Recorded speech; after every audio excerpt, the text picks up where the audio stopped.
അൽ ഐന് എന്നതിന് നമ്മൾ നൽകുന്ന കേൾക്കുന്ന കണ്ണേറ് എന്ന അർത്ഥം അത് യോജിച്ചതാണോ യാഥാർത്ഥ്യമാണോ എന്നതാണ് മനസ്സിലാക്കേണ്ടത്. അമാനി മൗലവിയുടെ തഫ്സീർ കണ്ണേറുമായി ബന്ധപ്പെട്ട് വന്ന ഭാഗം അവരോടൊന്ന് തുറന്നു വായിക്കാൻ പറഞ്ഞിട്ട് ജനമധ്യത്തിൽ അത് വായിക്കാൻ മടി കാണിച്ചു പോയ ആൾക്കാരാണ്. കാരണം അവർക്കറിയാം അത് വായിച്ചാൽ അവർ പെടും, കെണിയിൽ കുടുങ്ങും എന്നവർക്കറിയാം. ഒരുപാട് ആളുകൾ ഒരുപോലെ ഉദ്ധരിച്ച ഒരു ഹദീസിനെ എങ്ങനെയാണ് അന്ധവിശ്വാസം എന്ന് പറയാൻ കഴിയുക? മാത്രമല്ല നബി സല്ലല്ലാഹു അലൈഹി വസല്ലമ വമാ യൻതിഖു അനിൽ ഹവ ഇൻ ഹുവ ഇല്ലാ വഹ്യു യൂഹ, അള്ളാഹുവിൽ നിന്നുള്ള വഹിയാണ് നമുക്ക് പഠിപ്പിച്ചു നൽകുന്നത്. അങ്ങനെ പഠിപ്പിച്ച ഒരു ഹദീസ് നമുക്ക് എങ്ങനെയാണ് അന്ധവിശ്വാസം എന്ന് പറയാൻ കഴിയുക? യഥാർത്ഥത്തിൽ കണ്ണേറുമായി ബന്ധപ്പെട്ട് ഉദ്ധരിക്കുന്നൊരു ഹദീസ് അൽ ഐനു ഹഖുൻ, അങ്ങനെ ഹദീസ് ഉണ്ടോ? തീർച്ചയായും ഹദീസുണ്ട്. ഇമാം മുസ്ലിം ഉദ്ധരിച്ചിരിക്കുന്ന ഹദീസ്, അതുപോലെ മറ്റു പല ഉദ്ധരിച്ചിരിക്കുന്നത് കാണാൻ കഴിയും. അൽ ഹൈനു ഹഖുൻ. അതിന് സാധാരണ നമ്മുടെ നാട്ടിൽ അർത്ഥം പറയുന്നത് കണ്ണേറ്, അത് യാഥാർത്ഥ്യമാണ്, സത്യമാണ്. ആ ഒരു കണ്ണേറ് എന്ന പരിഭാഷ അവിടെ വരുന്നത് ഒരു വിഷയത്തെ സംബന്ധിച്ച് ഒരു സമൂഹത്തിൽ കാലാകാലമായി നിലനിന്നിരുന്ന ഒരു വിശ്വാസത്തെ, ഒരു ചിന്താഗതിയെ അതേ രൂപത്തിൽ പകർത്തി എന്നതല്ലാതെ അൽ ഐന് എന്നതിന് നമ്മൾ നൽകുന്ന കേൾക്കുന്ന കണ്ണേറ് എന്ന അർത്ഥം അത് യോജിച്ചതാണോ യാഥാർത്ഥ്യമാണോ എന്നതാണ് മനസ്സിലാക്കേണ്ടത്. അൽ യദ് എന്ന് പറഞ്ഞാൽ കയ്യേറ് എന്ന് പറയാമോ? അൽ അൻഫ് എന്ന് പറഞ്ഞാൽ മൂക്കേറ് എന്ന് പറയാമോ? ഇല്ല. അതുപോലെ അൽ ഐനി എന്നുള്ളതിന് കണ്ണേറി എന്നതല്ല, ഏതോ ഒരു നിർണിതമായ കണ്ണ്, ഒരു നിർണിതമായ നോട്ടം, പ്രസ്തുത നോട്ടം, പ്രസ്തുത കണ്ണ് എന്നൊക്കെ പരിഭാഷപ്പെടുത്തുന്നതിന് പകരം കണ്ണേറ് എന്ന് പരിഭാഷപ്പെടുത്തുമ്പോൾ സമൂഹത്തിൽ അതുവരെ നിലനിന്നിരുന്ന ഒരു അന്ധവിശ്വാസത്തെ പരിഭാഷപ്പെടുത്തി എന്നതല്ലാതെ ആ പദവുമായി യോജിക്കുന്നില്ല. മൊസലായി മർക്കസ് ദഅവ വിഭാഗത്തിലെ സഹോദരൻ്റെ ഒരു ക്ലാസ്സാണ് നമ്മൾ കേട്ടത്. പലപ്പോഴും നമ്മൾ പല വിഷയങ്ങളിലും ഈ വിഷയങ്ങളൊക്കെ എടുത്ത് ചർച്ച ചെയ്താണ്. എങ്കിൽ പോലും ഹദീസ് നിഷേധം തുടങ്ങിയിട്ട് കാലങ്ങളായല്ലോ. ഇത് പ്രമാണത്തെ നിഷേധിക്കുന്ന മറ്റൊരു അവസ്ഥയാണ് ഈ ഒരു കാലഘട്ടത്തിൽ. ഇതിലൊരു വ്യക്തത നമുക്ക് വരുത്തേണ്ടതുണ്ട്. ഇത് കേട്ടപ്പോൾ തോന്നിയത്, ചില ആളുകൾക്കൊരു പ്രകൃതമുണ്ട്, അത് അവരുടെ ഒരു പ്രകൃതമാണ്. അഥവാ അപ്പോൾ അവർ കാണാത്തതോ അല്ലെങ്കിൽ അവർക്ക് മനസ്സിലാകാത്തതോ അവർ പഠിക്കാത്തതോ ഒക്കെ ആയ വിഷയങ്ങൾ പിന്നീട് കാണുകയോ മനസ്സിലാക്കാനുള്ള അവസരങ്ങൾ കിട്ടുകയോ അല്ലെങ്കിൽ അവർ പഠിപ്പിക്കപ്പെടുകയോ ചെയ്താലും ദുർവാശി മാറൂല. അതെ, അവരെന്ത് ചെയ്യും? അതങ്ങനൊന്നുമില്ല, അല്ല ഇത് ഇവിടെ ഉണ്ട്, ഇല്ല. ഈ ഒരു മനോഭാവം അല്ലെങ്കിൽ ഈ ഒരു പ്രകൃതമുള്ള ആളുകൾ എക്കാലത്തും സമൂഹത്തിലുള്ളതാണ്. അതിൻ്റെ ഒരു ശേഷിപ്പ് അല്ലെങ്കിൽ ഒരു തുടർച്ചക്കാരാണ് ഇപ്പോൾ ഈ വിഭാഗം ആളുകൾ എന്ന് പറഞ്ഞാൽ, അഥവാ മർക്കസ് ദഅവ വിഭാഗം ആളുകൾ എന്ന് പറഞ്ഞാൽ. അഥവാ എങ്ങനെയൊക്കെ ഹദീസ് നിഷേധത്തിൽ പേരെടുക്കാം എന്നാണ് ഇവരാലോചിക്കുക. എങ്ങനെ നമുക്ക് പേരെടുക്കാം? അത് എഴുത്തിലൂടെ ആണെങ്കിലും പ്രസംഗത്തിലൂടെയാണെങ്കിലും ചർച്ചയിലൂടെയാണെങ്കിലും ഹദീസ് നിഷേധികൾ എന്ന പേര് നമുക്ക് പോകാൻ പാടില്ല. അതാണ് ഇവരുടെ ഒരു വലിയ ആഗ്രഹം. അപ്പോൾ അതുകൊണ്ട് തന്നെ അതിനവർ സ്വീകരിച്ച വഴികൾ ഒന്ന്, പഴയ കാലം മുതൽ തന്നെ മുഅ്തസിലിയാക്കൾ എന്ന വിഭാഗം, അഥവാ വിശുദ്ധ ഖുർആനെതിരായി ഹദീസുകൾ ഉണ്ടാകും, പ്രമാണത്തിന് എതിരാവുക എന്ന ഒരു സങ്കല്പം അവർ മുന്നോട്ട് വെച്ചു. അതുപോലെ തന്നെ ബുദ്ധിക്ക് എതിരായ ഹദീസുകൾ ഉണ്ടാകും, ഇങ്ങനെ ഒരു സങ്കല്പം വെച്ചു. അതുപോലെ തന്നെ വിശ്വാസ കാര്യങ്ങളാണെങ്കിൽ അത് മുത്തവാത്തിറായിരിക്കണം, ഒരുപാട് പരമ്പരയിലൂടെ വന്നതായിരിക്കണം, ആഹാദായതാകാൻ പാടില്ല. ഇതാണ് അവരുടെ ഒരു നിഷേധത്തിൻ്റെ അടിസ്ഥാനങ്ങൾ. ഈ 3 അടിസ്ഥാനങ്ങളെയും ഇവിടെ ചേകന്നൂർ മൗലവി പയറ്റിയതാണ്. അദ്ദേഹത്തിന് ശേഷം ഇപ്പോൾ ഇവരെന്ത് ചെയ്യുന്നു? അത് കാര്യമായി ഇവിടെ പ്രയോഗിച്ചു കൊണ്ടിരിക്കുന്നു എന്നാണ് അവരുടെ ചലനങ്ങൾ നിരീക്ഷിച്ചാൽ അല്ലെങ്കിൽ ഇതുവരെയുള്ള അവരുടെ നീക്കങ്ങൾ പരിശോധിക്കപ്പെട്ടാൽ മനസ്സിലാകുന്ന ഒരു കാര്യം. ഇപ്പോൾ ഇവിടെ തന്നെ നമ്മൾ ആലോചിക്കുക, ഇത് വളരെ എളുപ്പത്തിൽ മനസ്സിലാക്കാവുന്നൊരു കാര്യമാണ്. റസൂലുള്ളാഹി സ്വല്ലല്ലാഹു അലൈഹി വസല്ലമ അൽ ഐനു ഹഖുൻ, കണ്ണേറ് സത്യമാണ്, യാഥാർത്ഥ്യമാണ്. അപ്പോൾ അയാൾ തന്നെ പറയുന്നുണ്ട് അങ്ങനെ ഒരു ഹദീസുണ്ട്, ഇമാം മുസ്ലിം ഉദ്ധരിച്ചതാണ്, വേറെയും ഒക്കെ ഉണ്ട് എന്ന് പറയുന്നുണ്ട്. യഥാർത്ഥത്തിൽ ഇത് വിശ്വാസപരമായൊരു കാര്യമാണല്ലോ. ഇവരെ നിയമപ്രകാരം വിശ്വാസകാര്യം കിട്ടണമെങ്കിൽ മുത്തവാത്തിർ ആയിരിക്കണം എന്നാണ്. ഇത് മുത്തവാത്തിറായ ഹദീസാണ്. ഒരുപാട് പരമ്പരകളിലൂടെ നമ്മിലേക്ക് വന്ന ഹദീസാണ്. അപ്പോൾ ഇവരുടെ വാദപ്രകാരം ഈ ഹദീസിന് ഇവരെതിരാകാൻ പാടില്ല. എന്നാലും അവരെതിരാകും. എന്തുകൊണ്ടാണ്? അവരെ പ്രകൃതി അങ്ങനെയാണ്. മുത്തവാത്തിറായിട്ടും കാര്യമില്ല, അത് തള്ളും, നിഷേധിക്കും എന്നതാണ് അവരുടെ പ്രകൃതം. അപ്പോൾ പരപ്പനങ്ങാടി ഖണ്ഡനം അത് വളരെ ശ്രദ്ധേയമായ ഖണ്ഡനമായിരുന്നു. ഈ വിഷയം ഒരു വലിയ ചർച്ചയായിരുന്നു, കണ്ണെറി എന്ന വിഷയം. അതിൻ്റെ അവസാന ഖണ്ഡനങ്ങളൊക്കെ ശ്രദ്ധിച്ചവർക്കറിയാം. പിന്നെ ബഹുമാനായ അബ്ദുൽ മാലിക് സലഫി അമാനി മൗലവിയുടെ തഫ്സീർ കണ്ണേറുമായി ബന്ധപ്പെട്ട് വന്ന ഭാഗം അവരോടൊന്ന് തുറന്ന് വായിക്കാൻ പറഞ്ഞിട്ട് ജനമധ്യത്തിൽ അത് വായിക്കാൻ മടി കാണിച്ചു പോയ ആൾക്കാരാണ്. കാരണം അവർക്കറിയാം അത് വായിച്ചാൽ അവർ പെടും, കെണിയിൽ കുടുങ്ങും എന്നവർക്കറിയാം. അപ്പോൾ ആ ഖണ്ഡനത്തിൽ അവർ ശരിക്ക് അറം പറ്റിപ്പോയൊരു വിഷയമാണ്. ഒരുപാട് വിഷയങ്ങളിൽപ്പെട്ട ഒന്നാണ് കണ്ണേറുമായി ബന്ധപ്പെട്ട ഈ ചർച്ച. ഇനി ഇവിടെ ഇത് ഇപ്പോൾ പിന്നെ ഇവരിപ്പോൾ ഈ ഹദീസിനാണല്ലോ നിരാകരിക്കുന്നത്. അങ്ങനെയെങ്കിൽ അവർ അള്ളാൻ്റെ കലാമിനെ തന്നെ തള്ളേണ്ടി വരും തീർച്ചയായിട്ടും. കാരണം ഈ വിഷയം വിശുദ്ധ ഖുർആൻ തന്നെ നമ്മളെ ബോധ്യപ്പെടുത്തിയൊരു കാര്യമാണ്. അഥവാ ഖുർആൻ കൊണ്ടും സ്വഹീഹായ ഹദീസ് കൊണ്ടും അഹ്ലുസുന്നയുടെ ഇജ്മാവ് കൊണ്ടും ഗണ്യതമായൊരു വിഷയമാണ്. തള്ള ഒരു വകുപ്പുമില്ല. തള്ളുകയാണെങ്കിൽ ഈ ഖുർആനെ തള്ളണം, ഹദീസിനെ തള്ളണം, ഇജ്മാവിനെ തള്ളണം. പിന്നെ അവർക്ക് തോന്നിയത് തെളിവാക്കി മാറ്റാം. ഇപ്പോൾ സൂറത്ത് യൂസുഫ് നബി അലൈഹി സ്വലാം തന്നെ മക്കളോട് പറഞ്ഞ വിഷയം, ആ ആയത്ത്, അതിൻ്റെ വിശദീകരണത്തിൽ അഹ്ലുസുന്നയുടെ മുഫസ്സിറുകൾ ഈ കാര്യം കൊണ്ടുവന്നിട്ടുണ്ട്. അതേപോലെ തന്നെ അമാനി മൗലവി റഹിമഹുള്ള പ്രത്യേകം അത് വിശദീകരിച്ച് എന്തിനാണ് വ്യത്യസ്തവാദിയിലൂടെ വരാൻ പറഞ്ഞത്, അതിൻ്റെ ഒരു കാരണം ഇത് അവിടെ പറയുന്നുണ്ട്. അതേപോലെ സൂറത്ത് കഹ്ഫ്, പിന്നെ മാഷാ അല്ലാ എന്ന് പറയേണ്ട ഭാഗം, ആ ആയത്ത് പഠിപ്പിക്കുന്നിടത്ത് ഈ കാര്യം പണ്ഡിതന്മാർ പറയുന്നുണ്ട്. സൂറത്ത് കലമിൽ ഈ കാര്യത്തെ പറ്റി പറയുന്നുണ്ട്. ഖുർആനിലെ ചെറിയ സൂറത്തുകളിൽ, ഖുർആൻ്റെ അവസാന ഭാഗത്ത് വരുന്ന സൂറത്തുൽ ഫലഖ്, ആ സൂറത്തിൽ വമിൻ ശർരി ഹാസിദിൻ ഇദാ ഹസദ്, അസൂയാലുവിൻ്റെ അസൂയ മുഖേന ഉണ്ടാകുന്ന ഷെറിൽ നിന്ന് അള്ളാഹുവെ ഞാൻ നിന്നോട് കാവൽ തേടുന്നു. അപ്പോൾ ഇവിടെ നമ്മൾ ഒരു കാര്യം ഊന്നി മനസ്സിലാക്കിയാൽ ഇയാളുടെ വാദത്തിൻ്റെ പൊള്ളത്തരം മനസ്സിലാവും. അതായത് ഇയാൾ വലിയ കാര്യമായിട്ട് പറയണത് എന്താ വെച്ചാൽ അൽ ഐൻ, ആ കണ്ണ്, ഒരു പ്രത്യേക കണ്ണ്. ഇപ്പോൾ അവരുടെ കൂട്ടത്തിൽപ്പെട്ട വേറൊരു വിദ്വാൻ ദ കണ്ണ് എന്നൊക്കെ പറഞ്ഞത്, ദ കണ്ണ് അങ്ങനെ ഉണ്ടല്ലോ, പ്രത്യേകിച്ച് ഇങ്ങനെ ദ കണ്ണ് അങ്ങനെയുണ്ട്. അതൊരു പരിഹാസമാണ്. ശരിക്ക് ആ അൽ ഐൻ, ആ കണ്ണ് എന്ന് പറയുമ്പോൾ തന്നെ അവരെ നിഷേധം അവിടെ പൊളിയാണ്. കാരണം ആ കണ്ണ്, അതേതാ കണ്ണ്? അസൂയാലുവിൻ്റെ നോട്ടം മുഖേന ഉണ്ടാകുന്ന ഒരു പരീക്ഷണം. ആ പരീക്ഷണത്തിന് മലയാളത്തിൽ എല്ലാവരും പരിചയിച്ചു പോകുന്നൊരു പദമാണ് കണ്ണേറെന്നുള്ളത്. അതുപോലും ഇവർക്ക് തിരിയുന്നില്ല. മനസ്സിലായുണ്ടോ? അങ്ങനെ ഒരു യോജിച്ച അൽ ഐൻ എന്ന് പറയുമ്പോൾ അതിനോട് യോജിച്ച ഒരു അർത്ഥം. അല്ല ഇപ്പം നമ്മളിങ്ങനെ ആ കണ്ണ് അല്ലെങ്കിൽ ഇദ്ദ കണ്ണ് എന്നൊക്കെ പറയുമ്പോൾ ആൾക്കാർ കൂടുതൽ എന്ത് ചെയ്യുക, പിന്നെ എന്താ ഒരു സംഗതി, ആ കണ്ണ്, ഏതാപ്പാ കണ്ണ്, അങ്ങനെയൊക്കെ. മറിച്ച് ഇത് നൂറ്റാണ്ടുകളായി പരിചിതമായൊരു പ്രയോഗമാണ്. ആ പ്രയോഗമാണ് ഇവിടെ നടത്തിയിട്ടുള്ളത്. അയാൾ കളിയാക്കുകയാണ്. അൽ യദ്, കയ്യേറ്, അൽ അൻഫ്, മൂക്കേറ്. അത് അയാളുടെ ഒരു വങ്കത്തരെന്നേ പറയാൻ പറ്റും. കാരണം ഇവിടെ ചർച്ച എന്താ, കൈകൊണ്ടോ അല്ലെങ്കിൽ മൂക്കുകൊണ്ടോ അല്ലെങ്കിൽ തല കൊണ്ടോ ഉണ്ടാകുന്ന വല്ല പ്രശ്നമാണോ ഇവിടെ ചർച്ച? അല്ലെങ്കിൽ കാലുകൊണ്ടുണ്ടാണോ? ആ ചർച്ച ആകുമ്പോൾ നമുക്ക് അപ്പർത്ഥം വെക്കാം. അപ്പം അർറസ്, തല, അപ്പം ആ അർത്ഥം കൊണ്ടുവരാം. കൈയാണെങ്കിൽ കൈ കൊണ്ടുവരാം. ഒരു യാഥാർത്ഥ്യത്തെ, വസ്തുതയെ തള്ളാൻ വേണ്ടി എന്ത് ചെയ്യുക, എന്തെങ്കിലുമൊക്കെ ഒരു ഉഡായിപ്പ് അല്ലെങ്കിൽ എന്തെങ്കിലുമൊക്കെ ഒരു ദുർന്യായം കണ്ടെത്തുക, അതിൻ്റെ ഭാഗമാണ്.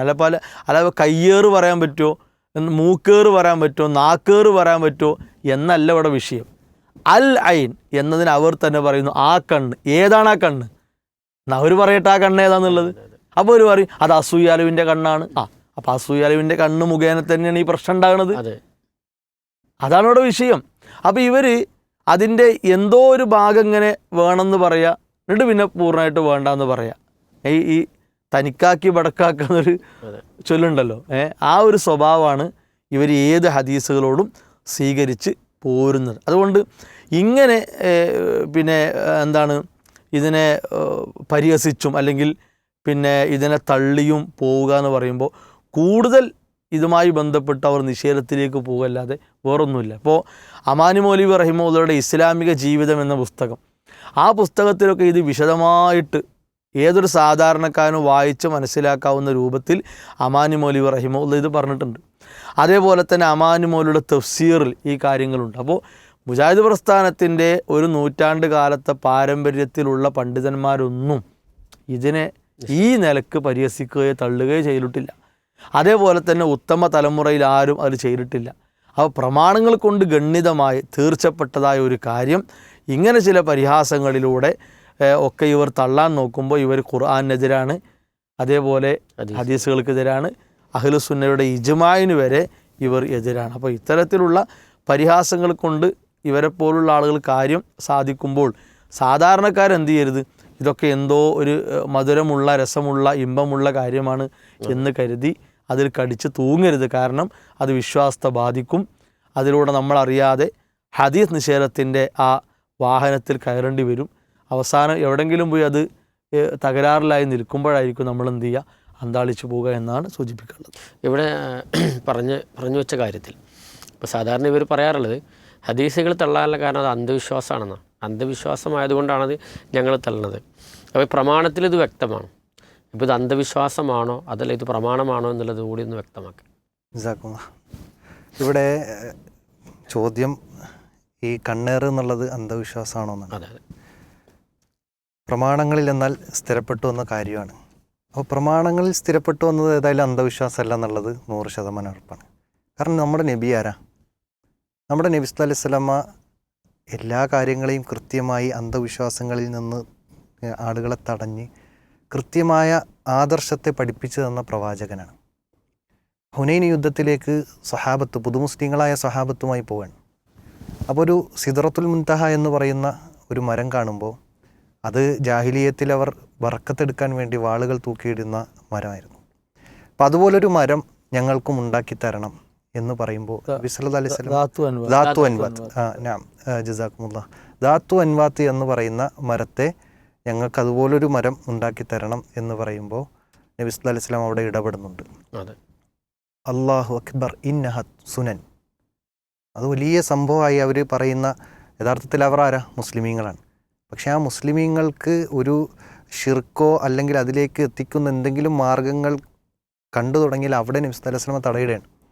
എന്നിട്ട് മാത്രമല്ല, ഇന്ന ഹസുനൻ ഹാദാ കമാ ഖാലത്ത് ബനു ഇസ്രാഈലി മൂസ, ഇത് മൂസ അലൈഹി ഇസ്ലാമിനോട് തൻ്റെ സമുദായം ചോദിച്ചതുപോലത്തെ ഷിർക്കൻ ചോദ്യമാണ് എന്ന് ചോദിക്കുന്നുണ്ട്.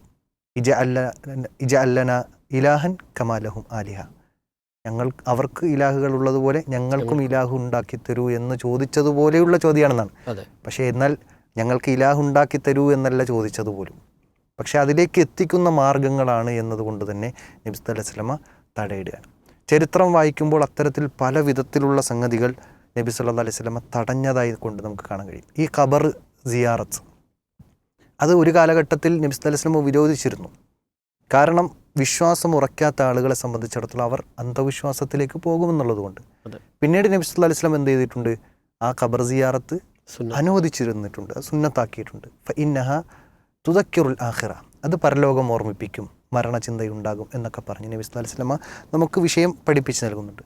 ഇവിടെ ഉസ്താദ് പറഞ്ഞല്ലോ, അദ്ദേഹം തന്നെ സമ്മതിക്കുന്നുണ്ട് ഒരുപാട് ഹദീസുകൾ, ഈ ഒരു ഹദീസ് ഒരുപാട് റിവായത്തുകളിൽ വന്നിട്ടുണ്ട് എന്നാണ്. മുത്തവാത്തിറായ ഹദീസ്, മുത്തവാത്തിർ എന്ന് പറഞ്ഞാൽ 10-ലധികം റിപ്പോർട്ടുകൾ ഒരേ വിഷയത്തിൽ വന്നതിനെയാണ്. അപ്പോൾ അത്തരം വിശാലമായ ഒരു വിഷയത്തെ ഒരുപാട് ആളുകൾ ഒരുപോലെ ഉദ്ധരിച്ച ഒരു ഹദീസിനെ എങ്ങനെയാണ് അന്ധവിശ്വാസം എന്ന് പറയാൻ കഴിയുക? മാത്രമല്ല നബി സല്ലല്ലാഹു അലൈഹി വസല്ലമ വമാ യൻതിഖു അനിൽ ഹവ ഇൻ ഹുവ ഇല്ലാ വഹ്യൻ യൂഹ, അള്ളാഹുവിൽ നിന്നുള്ള വഹിയാണ് നമുക്ക് പഠിപ്പിച്ച് നൽകുന്നത്. അങ്ങനെ പഠിപ്പിച്ച ഒരു ഹദീസ് നമുക്കെങ്ങനെയാണ് അന്ധവിശ്വാസം എന്ന് പറയാൻ കഴിയുക? മാത്രമല്ല അദ്ദേഹത്തിൻ്റെ സംസാരത്തിൽ നമ്മൾ ശ്രദ്ധിച്ചോന്നറിയില്ല, അദ്ദേഹം പറയുന്നത് കാലങ്ങളായി ആളുകൾ വിശ്വസിച്ചു പോകുന്ന ആ ഒരു വിശ്വാസത്തിലായിരുന്നു ഇപ്പോഴും അർത്ഥം വെച്ച് പോകുന്നത്. അപ്പോൾ ഇദ്ദേഹം പറഞ്ഞെന്താ? അദ്ദേഹത്തിൻ്റെ പുതിയതായ ഗവേഷണമാണ്, അല്ലെങ്കിൽ അദ്ദേഹത്തെ പോലെയുള്ള മാറി വേറിട്ട് ചിന്തിക്കുന്ന അല്ലെങ്കിൽ ആ രൂപത്തിൽ പ്രമാണങ്ങളെക്കാൾ ബുദ്ധിയെ മുൻനിർത്തി പ്രമാണങ്ങളെ സ്വീകരിക്കുന്ന ആളുകളുടെ ഒരു നിലപാടാണത് എന്ന് മാത്രമാണ് ആ വിഷയത്തിൽ നമുക്ക് പറയാൻ കഴിയുള്ളൂ. മാത്രമല്ല വിശുദ്ധ ഖുർആൻ ഇതൊക്കെ അന്ധവിശ്വാസമാണെങ്കിൽ അതേ വിഷയം വിശുദ്ധ ഖുർആനിൽ പറയുകയും ഉസ്താദ് പറഞ്ഞതുപോലെ എത്ര ആയത്തുകളെ നിഷേധിക്കേണ്ടി വരും. ഇവിടെ ഒരിക്കലും അന്ധവിശ്വാസം പഠിപ്പിക്കപ്പെടുന്നില്ല, മറിച്ച് നബി സല്ലല്ലാഹു അലൈഹി വസല്ലം അതിൽ നിന്നും താക്കീതാണ് നൽകുന്നത്. എന്താ ഹദീസ്? ഇസ്തഈദു ബില്ലാഹ് മിനൽ ഐൻ ഫഇന്നൽ ഐന ഹഖ്. തീർച്ചയായും ഐന് എന്നുള്ളത് സത്യമാണെന്നാണ് പറഞ്ഞത്. അതുകൊണ്ട് നിങ്ങൾ ആ അത്തരം കണ്ണീറിൽ നിന്ന് റബ്ബിനോട് കാവൽ തേടൂ. ഇല്ലാത്തൊരു സംഗതിയെ റബ്ബിനോട് കാവൽ തേടൂ എന്ന് പറയേണ്ട ആവശ്യമില്ലല്ലോ. അത്തരം കണ്ണീർ ഉള്ളതുകൊണ്ടാണ് നബി സല്ലല്ലാഹു അലൈഹി വസല്ലം കാവൽ തേടാൻ പോലും പ്രാർത്ഥിച്ചത്. അതേസമയം ഇസ്ലാമിൻ്റെ അധ്യാപനങ്ങൾ വിശുദ്ധ ഖുർആനിൽ വ്യക്തമാണ്. അള്ളാഹുവിൽ നിന്നുള്ള തീരുമാനമല്ലാതെ നടപ്പിലാവൂല. ഇത് യഥാർത്ഥത്തിൽ പൈശാചികമായ ഇടപെടലുകളാണ്. അത് സംഭവിക്കുമെന്ന് വിശുദ്ധ ഖുർആൻ പറഞ്ഞു. അത് പിശാചി ശപഥം ചെയ്തതുമാണ്. മിൻ ബൈനി ഐദീഹിം വമിൻ ഖൽഫിഹിം വഅൻ ഐമാനിഹിം വഅൻ ശമാഇലിഹിം വലാ തജിദു അക്സറഹും ശാകിരീൻ. പിശാചു നിരന്തരം നമ്മെ വഴിപിഴപ്പിക്കാൻ വേണ്ടി ശ്രമിക്കും. അത്തരത്തിൽ കണ്ണേറ് എന്നത് പൈശാചികമാണ് എന്നത് വസ്തുതയാണ്. എന്നാൽ അത് അള്ളാഹുവിൻ്റെ തീരുമാനപ്രകാരം മാത്രമേ നടക്കുകയുള്ളൂ. അതാണ് വിശുദ്ധ ഖുർആനിൽ സൂറത്തു തൗബയിലെ 51-ാമത്തെ ആയത്തിൽ അള്ളാഹു പറഞ്ഞത് ഖുൽ ലൻ യുസീബന ഇല്ലാ മാ കതബല്ലാഹു ലനാ ഹുവ മൗലാന. എന്താണ് അള്ളാഹ് എഴുതി വെച്ചത്, തീരുമാനിച്ചത്, അത് നടക്കും. അതിന് ഇനിയിപ്പോൾ ആരൊക്കെ എന്തൊക്കെ പരിശ്രമിച്ചാലും അത് മാറിപ്പോകാൻ ഒരു വഴിയില്ല. എന്നിട്ട് അള്ളാഹു ആ ആയത്തിൻ്റെ ബാക്കി പറഞ്ഞെന്താ? ഹുവ മൗലാന വ അലല്ലാഹി ഫല്യതവക്കലിൽ മുഅ്മിനൂൻ. വിശ്വാസികൾ എന്ത് ചെയ്യുക? ഇത്തരം സംഗതികളൊക്കെ ഉണ്ട് എന്ന് വിശ്വസിക്കുന്നതോടൊപ്പം അള്ളാഹുവിൽ പൂർണ്ണമായി തവക്കുലേൽപ്പിച്ചുകൊണ്ട് അവരുടെ വിശ്വാസം റബ്ബിലേക്ക് സമർപ്പിച്ചുകൊണ്ട് ജീവിക്കുക, റബ്ബിൽ തവക്കുലേൽപ്പിക്കുക എന്നതാണ് വിശുദ്ധ ഖുർആൻ പറയുന്നത്. അതോടൊപ്പം ഈ ഹദീസ് പഠിപ്പിച്ചു തന്ന നബി സല്ലല്ലാഹു അലൈഹി വസല്ലമ മറ്റൊരു പ്രാർത്ഥന നമുക്ക് പഠിപ്പിച്ചു തന്നിട്ടുണ്ട്. നമ്മൾ നിസ്കാരത്തിന് ശേഷം അല്ലാഹുമ്മ ലാ മാനിഅ ലിമാ അഅതൈത വലാ മുഅതിയ ലിമാ മനഅത വലാ യൻഫഉ ദൽ ജദ്ദു മിൻകൽ ജദ്ദ്. ഇത് നബി സല്ലല്ലാഹു അലൈഹി വസല്ലമ പഠിപ്പിച്ചു തന്നെയാണ്. അതേ നബി തന്നെയാണ് ഐനുണ്ട്, കണ്ണേറുണ്ട് എന്ന് പഠിപ്പിച്ചത്. അതേ നബി സല്ലല്ലാഹു അലൈഹി വസല്ലമ കണ്ണേറിൽ നിന്ന് രക്ഷ തേടാനുള്ള പ്രാർത്ഥനയും നമുക്ക് പഠിപ്പിച്ചു. അഊദു ബികലിമാത്തില്ലാഹി താമ മിൻ കുല്ലി ശൈത്താനിൻ വഹാമ വമിൻ ഐനിൻ ലാമ എന്ന് പറഞ്ഞ പ്രാർത്ഥന ആരാ പഠിപ്പിച്ചത്? നബി സല്ലല്ലാഹു അലൈഹി വസല്ലം നമുക്ക് പഠിപ്പിച്ചു തന്നിട്ടുണ്ട്. അപ്പോൾ ഇതൊരു വസ്തുതയാണ്, ഒരിക്കലും അന്ധവിശ്വാസമല്ല എന്നത് പ്രമാണങ്ങൾ ധാരാളം നമ്മൾ തെളിവായി നമുക്ക് ഉദ്ധരിക്കാൻ സാധിക്കും. ഇനി ഒരു പ്രമാണം വന്നാൽ തന്നെ അത് തെളിവാണ് നമ്മെ സംബന്ധിച്ചിടത്തോളം. ഒരുപാട് തെളിവുകൾ വിശുദ്ധ ഖുർആനോ ഹദീസോ വേണമെന്നില്ല. ഒരായത്ത് വന്നാൽ മതി, ഒരു ഹദീസ് വന്നാൽ മതി. എന്നിരിക്കെ മുത്തവാത്തറായ ഹദീസുകൾ, ധാരാളം ഹദീസുകൾ നമുക്ക് തെളിവായി ഉണ്ട്. അതോടൊപ്പം വിശുദ്ധ ഖുർആനിൻ്റെ ആയത്തുകൾ ധാരാളം നമുക്കുണ്ട്. അതിനെ വിശദീകരിച്ച പണ്ഡിതന്മാർ മുഴുവൻ ആ രൂപത്തിലാണ് നമുക്ക് വിശദീകരിച്ച് തന്നിട്ടുള്ളതും. അപ്പോൾ ഇതൊരു വേറിട്ട കാഴ്ചപ്പാടാണ്, ഒരു അസുഖമാണ്. യഥാർത്ഥത്തിൽ ഇതൊരു ഹദീസ് നിഷേധവും അല്ലെങ്കിൽ ഹദീസിനെ തള്ളലും അതിലൂടെ ഭീമാബദ്ധത്തിലേക്ക് പോകുന്ന സാഹചര്യമാണ് ഉള്ളത് എന്നതാണ് ഈ ഒരു വിഷയത്തിൽ എനിക്ക് സൂചിപ്പിക്കാനുള്ളത്. ഇവർ ഈ അന്ധവിശ്വാസം എന്ന് പറഞ്ഞതിനെ തള്ളാനുള്ള കാരണം ഇവർ വിചാരിക്കുന്നത് സമൂഹത്തിൽ ഇതുമായി ബന്ധപ്പെട്ടുള്ള അന്ധവിശ്വാസങ്ങളുണ്ട്. സിദ്ധന്മാരും അതേപോലെ തങ്ങന്മാരും ജ്യോത്സ്യന്മാരും കണക്ക് നോട്ട പണിക്കാരും ഈ ശൈത്താനെ സേവിച്ചുകൊണ്ട് ഇത്തരം കൂടോത്തര കാര്യങ്ങൾ ചെയ്യുന്നവരൊക്കെ ഉണ്ട്. അപ്പോൾ അങ്ങനെ ഒരു അപകടം സമൂഹത്തിലുണ്ട്. അതുകൊണ്ട് ഇതാണ് വസ്തുത എന്ന് നിങ്ങൾ അറിയണം. അതെ, ഇങ്ങനത്തെ എന്തെങ്കിലും ഒരു പ്രയാസം ഉണ്ടായിക്കഴിഞ്ഞാൽ ഈ ഷിർക്കിൻ്റെ ശക്തികളെ പിന്നാലെ നിങ്ങൾ പോകരുത്. നിങ്ങൾക്കുള്ള പരിഹാരം ഇവിടെ വഴിയിലൂടെ ഉണ്ട്. പ്രാർത്ഥന, അതേപോലെ അതിന് വേണ്ട കരുതൽ, ഇതൊക്കെ ഹദീസിലൂടെ ഉണ്ട് എന്നുകൂടി പഠിപ്പിക്കാനാണ് ഇസ്ലാം. അപ്പോൾ ശരിക്കും ഒരു സുരക്ഷിതത്വം ഇസ്ലാം തന്നതാണ് നമുക്ക്. തീർച്ചയായിട്ടും ആ തന്നതിനാണ് ഇവരെന്ത് ചെയ്യണത്? അത് അന്ധവിശ്വാസം. ഇതൊരു അന്ധവിശ്വാസത്തിൻ്റെ ഭാഗമാണ്, എഴുന്നള്ളത്താണെന്നൊക്കെ പറഞ്ഞുകൊണ്ട് ഇവരിതിനെ പ്രചരിപ്പിക്കുന്നത്. കാര്യങ്ങൾ വ്യക്തമാണ്. വിശ്വാസികൾക്ക് കണ്ണു തുറന്നും ഹൃദയം തുറന്നും കണ്ടാൽ കാര്യങ്ങൾ വ്യക്തമായി മനസ്സിലാക്കാൻ സാധിക്കുമെന്നുള്ളതാണ് നമുക്ക് മനസ്സിലാക്കാൻ സാധിക്കുന്നത്.